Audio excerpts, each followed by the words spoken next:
So what I wanted to do is I started out by saying, okay, let me go back through my life and look at the people that have victimized me along the way. Let me look at the people that have cheated, lied, stolen, sabotaged, gossiped, in some way acted to my detriment, and let me see if they have common traits and elements. I'm not going to try to differentiate and put them in pigeonholes.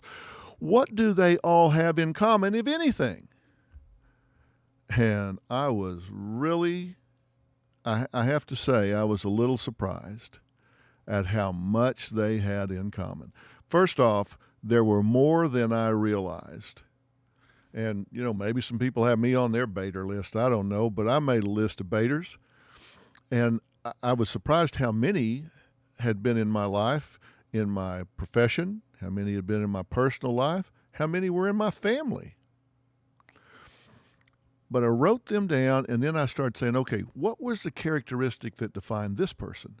Now this person, now this person. And then I went and started crossing out those that were specific to that person and kept only those things that cut across all of them. Boy, was there a list.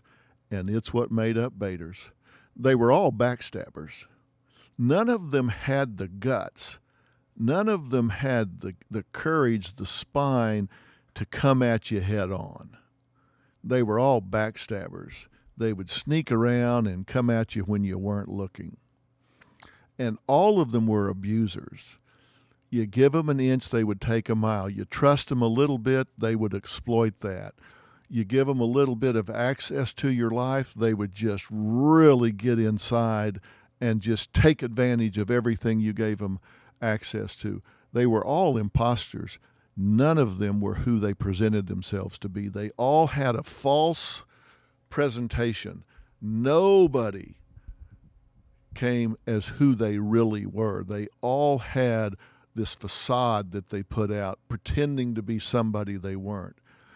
And every one of them were takers. You can divide people in a lot of categories: givers and takers.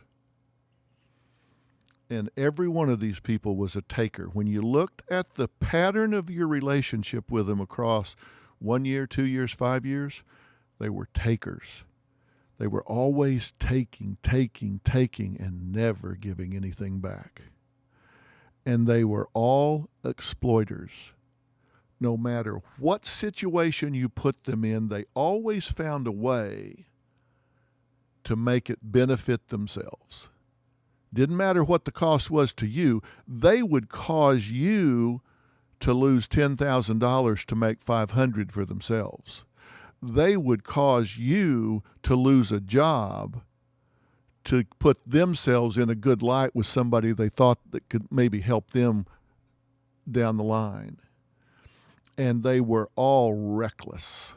They were reckless with your name. They were reckless with your relationship. They were reckless with your property. They were reckless with your money. They were reckless with your children.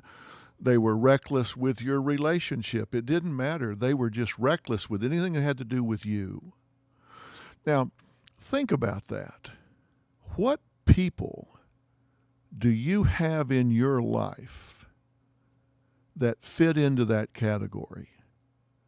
Backstabbers, abusers, imposters, takers, exploiters, reckless. Write it down.